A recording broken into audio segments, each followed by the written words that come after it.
Hey guys, John here. Today we're going to be learning how to make a thick, nasty bass.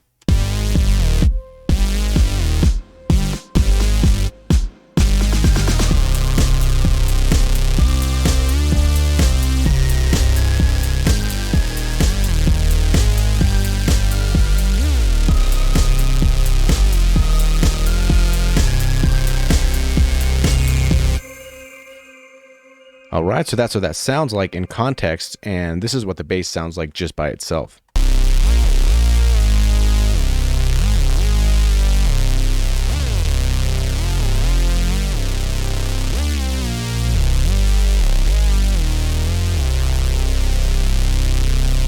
Alright, so let's dive into the patch and kind of dissect it. So first off, let's turn off all these effects here. And let's dive into the oscillator section. So first things first, we have a saw wave, just a basic shape saw wave, nothing special to it. We got some 9 unison on here, and then the detune is actually pretty close, so it's not very detuned at all at 5%. And this is down 2 octaves, as you can see right here. And then the second oscillator is the init preset one, which is the opposite polarity, if you hadn't noticed that yet. But this one's only 3 voices and a little bit less detuned than the previous one at 4%. So this first one is going to filter 1, which is right here, which really just has a cutoff of like, what, 548 or something.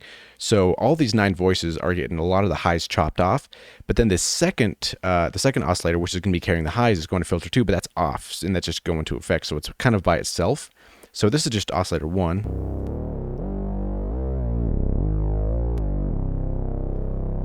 And then with oscillator 2,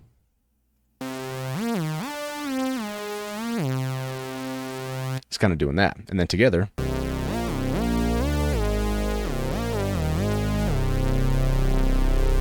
and then if you hadn't noticed yet, I do have glide on at about, was it 0.093, and I kind of increased the slope here just a little bit, turned on always glide and legato, and then gave the voices to 1. So this here is, probably see this first LFO is getting a cutoff here, so let's dive into our effects over here. So the first thing we have is distortion. We're using hard clip and quite a lot of drive, and we're kind of bringing the mix down a little bit. And then turn on this filter here, and this has, what is it exactly? I can't really tell exactly. It's kind of just to by ear, because this filter is really to kind of taper off the really top, sparkly, sizzly top end to it. And if we look at this LFO here, that's doing the stereo effect here, so watch this right here.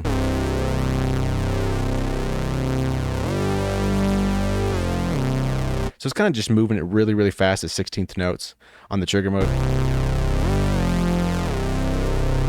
And then we have our standard multi-band compressor here. And I'm kind of bringing up the lows a little bit. Didn't really mess too much with the mids and kind of the highs. It's kind of to taste for how much sizzle you want into it. And then next we have the EQ, and this is really just being used to take off that low end kind of mud here at, what is it? 140.8 hertz or so. And again, that's kind of just to ear, just to cut out a little bit of that mud that you don't really like.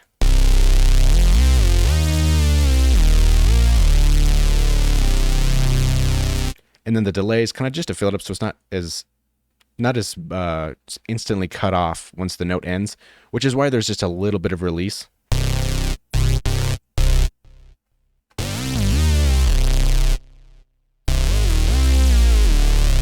So it has a little tail of a little release and a little delay just to kind of fill up the space a little bit, but it's still quick enough where you can play it really fast.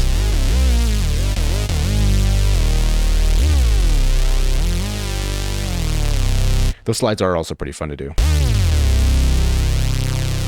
So that's pretty much this patch in a nutshell. It's really not that difficult to make. It's kind of, I'm kind of a minimalistic for this patch specifically because it's sometimes doing a little bit less sounds a little bit better. A little bit less is more is kind of what they say. So with that said, if you guys have any questions about this patch or anything like that, please let me know. And if this video helped you, if you liked it, give it a thumbs up and let me know. And we'll see you in the next one.